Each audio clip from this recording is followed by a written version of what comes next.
Buenos días, buenas tardes, buenas noches. Me presento, mi nombre es Edison Danilo Celi Naranjo de la Universidad de Pamplona.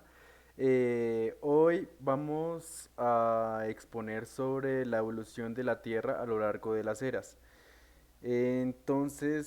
Para comenzar, hay que hablar primero que todo sobre cuál es la importancia de la evolución. En la ciencia, evolutivamente, sienta las bases de la biología contemporánea, la que abre las puertas de forma completamente nueva a la investigación ambiental, agrícola y médica, y ha conducido al desarrollo de técnicas que puedan ayudar a prevenir y combatir enfermedades. Sí, esto es una definición de la evolución, como nosotros la percibimos. Pero principalmente nosotros no somos los únicos que evolucionamos al transcurrir el tiempo, sino que la Tierra misma también evoluciona. Y eso es lo que vamos a ver hoy, cómo geológicamente va evolucionando la Tierra al pasar los años. Primero que todo está la era precámbrica. La era precámbrica se entiende un periodo indefinido desde en la Tierra hace 4.600 millones de años hasta hace 600 millones de años.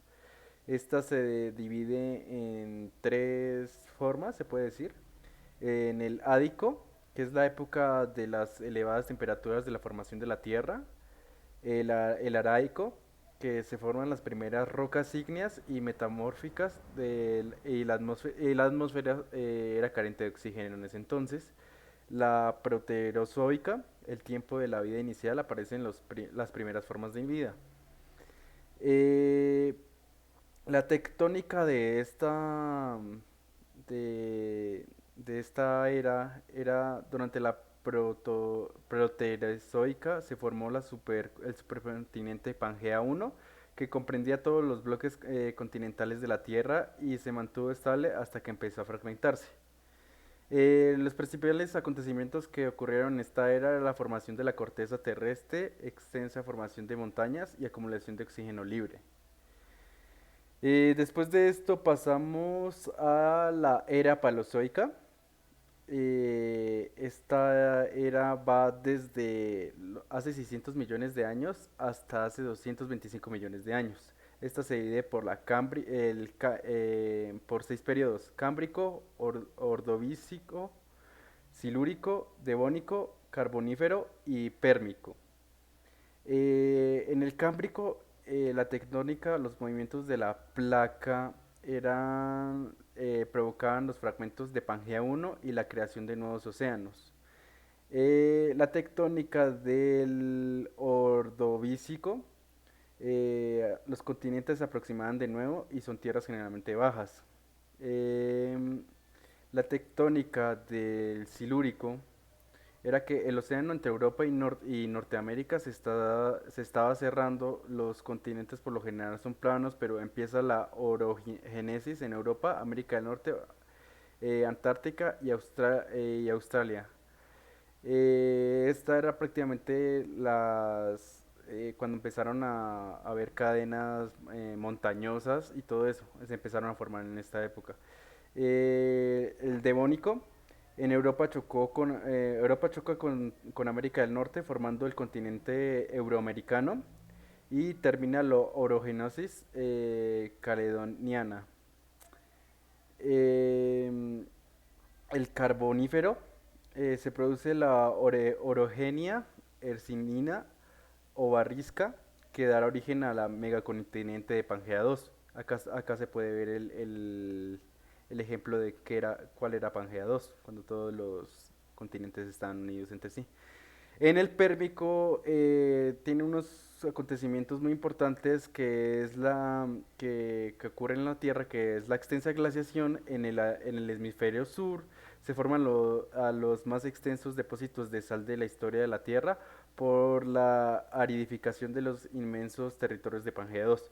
Se produce la más grande extensión de la Tierra con la desaparición de la mayoría de los invertebrados marinos. Hay poca cantidad de fósiles de la época. Y la tectónica Se forma Pangea 2, es el supercontinente y el océano universal de Pantalasa.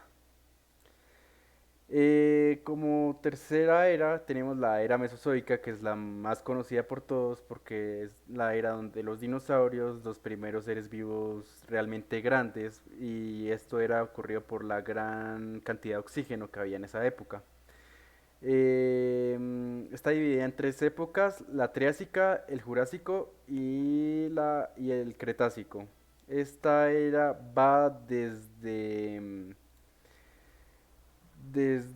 280 hasta hace 225 millones de años. Em, la tectónica de la época del Triásico, empieza el desmembramiento de Pangea 2 en tres partes: Euroasia, Norteamérica, África, América del Sur y Antártida, Australia, India. Se abre un canal marino que en el Jurásico se abre un canal marino que divide la Eurasia al norte y Gondwana al sur. En el Cretácico también hubo unos acontecimientos muy importantes, como son los continentes actuales están casi totalmente separados, entonces se produce la biodiversidad en las diferentes zonas. Por ejemplo, en Eurasia, Norteamérica, por eso es que se puede ver que a veces se encajan unos con otros, digamos en América y África y América del Sur. También por eso también está la distribución, y Antártica y Australia India, sí. En el Cretácico la tectónica eran de dos grandes continentes, de los cuales Gondwana estaba en proceso de disgregación, son tierras bajas, y los mares en la época sumergieron al 40% de la tierra. La cuarta era y última es la era cenozoica, llamada también era terciaria, ya que es la última era del león faneroico. Cenozoica derivada del griego y significaba animales nuevos. Esta era exactamente va eh, desde, desde los 240 millones de años anteriores de la era mesozoica hasta la actualidad. Se divide en el Paleoceno, que los movimientos tectónicos que tuvo en esa época era de la Antártida, que se separaba de Australia, Norteamérica de Canadá, Groenlandia y Escandinavia. Asia se une a Norteamérica con el estrecho de Bering, permaneciendo la comunicación entre los dos continentes.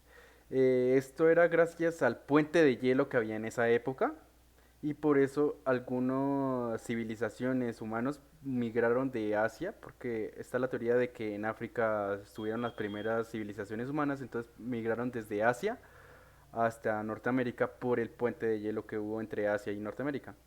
Los sistemas montañosos en el Eoceno, los sistemas montañosos alpino e himalayo siguen alzándose, se forman las rocas y los Andes. Antártida ya está bien separada de Australia. En el Oligoceno se forma el mar.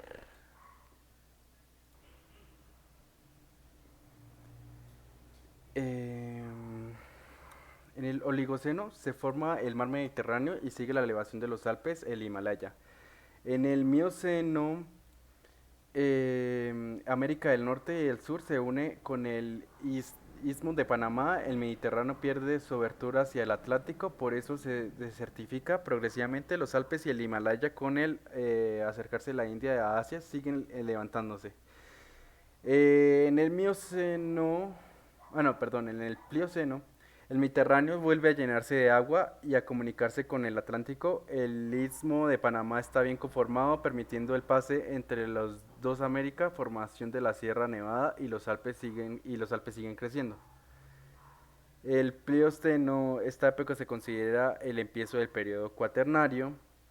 Y por último tenemos al Holoceno, que los continentes tienen la misma forma que en la actualidad, porque los grandes cambios se aprecian solo en millones de años.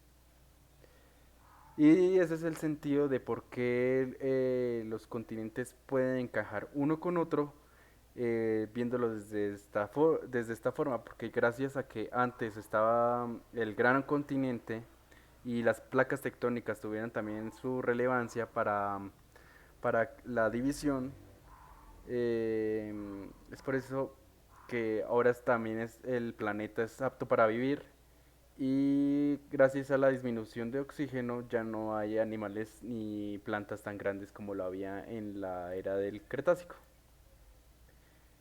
Muchas gracias por la atención, espero la información haya servido de algo y hasta luego.